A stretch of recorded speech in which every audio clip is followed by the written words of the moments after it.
And so it begins, the Eastern Conference Finals. The Ottawa Senators, only 4 wins away from the Stanley Cup Finals, headed across the border Saturday night to take on Sidney Crosby and the Pittsburgh Penguins. Yet again, it was another overtime thriller. Let's take things over to Twitter for the recap. Much as ancient Scottish clans used bagpipes to frighten and intimidate their enemies, Ottawa fans back home one particular teenaged fan, at least had the same idea Saturday night on Sens Mile. 14-year-old Russell Jerome is back playing the bagpipes on Elgin, just like he did for the Sens 2015 playoff run. pic.twitter.com/ckjekkatamkfoot. Perhaps the musical intimidation worked, because it would be Ottawa scoring first, specifically, Jean-Gabriel Pageau, the man who terrorized New York so thoroughly in Game 2 of the previous series. It's worth taking a moment to appreciate the nifty pass from Bobby Ryan that set it up. Ryan with the no-look pass to Pageau for the finish. Sens are up 1-0. @spit pic.twitter.com/75gmu-w28zg @hky night Punjabi reminder, if you're excitedly texting your pals about big Ottawa Senators goals, keep an eye on that sneaky autocorrect function. I feel like Senators fans are getting used to this. @JG Pageau #GhostsGo pic.twitter.com/xfzpod @Lee Morris. The Sens killed off 3 penalties in the first period, negated a 4th one early in the second, and then a Mark Stone interference infraction sent the Penguins back onto the power play for a 5th time. That was when Craig Anderson decided to defy a handful of well-established laws of physics, gloved by Andy.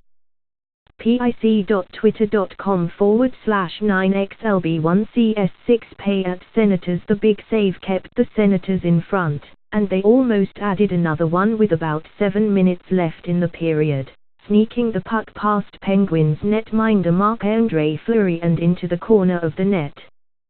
But the goal was disallowed, with the referee claiming he was in the process of blowing his whistle as Fleury had already gloved the puck. Had he? Let's take a look.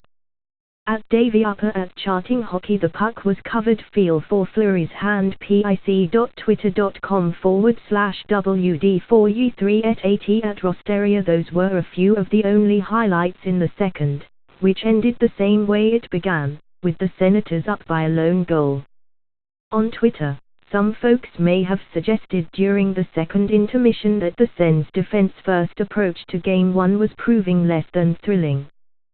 When people call your team that's winning in the conference finals boring, pic.twitter.com/seeksioija @bonksmullet. Indeed, no cares were given until about 5:35 left in the third, when Pittsburgh's Evgeny Malkin spun and tipped the puck backhanded past Anderson, tying the game at a goal apiece. Some had been wondering earlier in Game 1 why Malkin hadn't been more of a presence. No longer.